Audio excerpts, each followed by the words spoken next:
السلام علیکم ورحمۃ اللہ وبرکاتہ۔ اب دیکھ لیتے ہیں کہ ارکان اسلام کیا ہوتے ہیں۔ ہم سنتے رہتے ہیں لیکن ریمائنڈر ہو جائے گا، ایک دفعہ پھر سے یاد دہانی ہو جائے گی ہمارے لیے۔ ارکان اسلام کتنے ہیں؟ ارکان اسلام 5 ہیں۔ نمبر 1، اس بات کی گواہی دینا کہ اللہ عز و جل کے سوا کوئی عبادت کے لائق نہیں اور حضرت محمد صلی اللہ علیہ وسلم اللہ تعالیٰ کے خاص بندے اور رسول ہیں۔ نمبر 2، نماز قائم کرنا۔ نمبر 3، زکوٰۃ ادا کرنا۔ نمبر 4، حج کرنا۔ نمبر 5، رمضان کے روزے رکھنا۔ اب تھوڑا سا ان کو دیکھ لیتے ہیں آگے کہ دن رات میں کتنی نمازیں فرض ہیں۔ دن رات میں 5 نمازیں فرض ہیں، اور قرآن پاک میں یہ وقت کی پابندی کے ساتھ ہم پہ عائد ہیں، یعنی ہمیں وقت کی پابندی کے ساتھ ان کو ادا کرنا، اور وہ 5 ہیں: فجر، ظہر، عصر، مغرب اور عشاء۔ پھر ہے مسلمان پر کس مہینے کے روزے فرض ہیں؟ مسلمانوں پر ماہ رمضان المبارک کے روزے فرض ہیں۔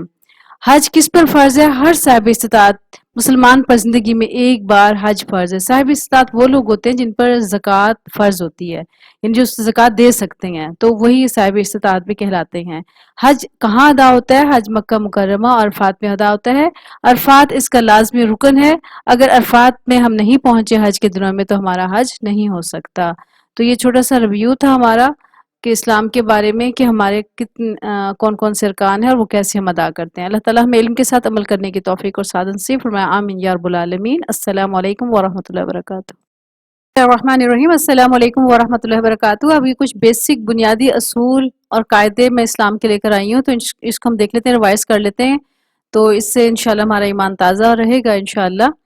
تو پہلے ہم دعائیں دیکھتے ہیں، قرآن پاک پڑھنے کی دعا کون سی ہے۔ جب ہم قرآن پاک پڑھنے لگے تو ہمیں کیا پڑھنا چاہیے؟ اعوذ باللہ من الشیطان الرجیم، یہ پڑھنا چاہیے۔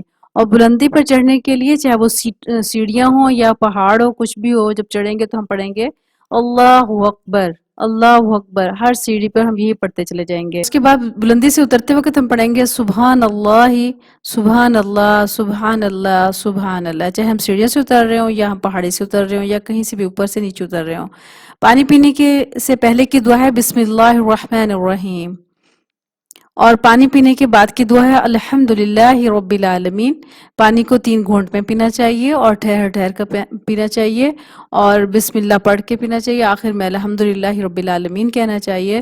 تو انشاءاللہ یہ ہمارا پانی پینا مسنون طریقے سے ہو جائے گا۔ اللہ تعالی ہمیں علم کے ساتھ عمل کرنے کی توفیق اور سعادت نصیب فرمائے، آمین یا رب العالمین۔ السلام علیکم ورحمۃ اللہ وبرکاتہ۔ الرحمن الرحیم، السلام علیکم ورحمۃ اللہ وبرکاتہ۔ کھانے سے پہلے کی دعا، پہلے تو ہم بسم اللہ الرحمن الرحیم پڑھیں گے، اور اگر بسم اللہ الرحمن الرحیم پڑھنا بھول جائیں تو پھر ہم پڑھیں گے بسم اللہ وعلی برکت اللہ۔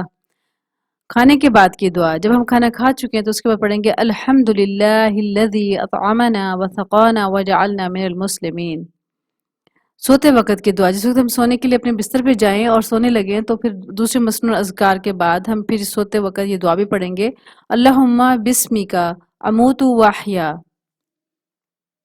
جاگتے وقت کی دعا، یعنی جس وقت آنکھ کھل جائے تو ہم نے کیا پڑھنا ہے؟ الحمدللہ الذی احیانا بعد ما اماتنا والیہ النشور۔ اللہ تعالی ہمیں علم کے ساتھ عمل کرنے کی توفیق اور سعادت نصیب فرمائے۔ السلام علیکم ورحمۃ اللہ وبرکاتہ۔ سونے کے لیے جو دعا مانگی جاتی ہے اس کا ترجمہ اوپر آپ دیکھ لیں۔ اس کے بعد ہے مسلمان بھائی سے ملاقات کی دعا، کہ جب بھی ہم کسی مسلمان بہن بھائی سے ملتے ہیں تو کیا دعا مانگیے؟ السلام علیکم ورحمۃ اللہ وبرکاتہ ہمیں کہنا چاہیے۔ ہاتھ ملانا مسنون نہیں ہے، بلکہ السلام علیکم کہنا بہت ضروری ہے، اور یہی پابندی ہے ہم پہ۔ مصافحہ کرتے وقت کی دعا یغفر اللہ لنا ولکم۔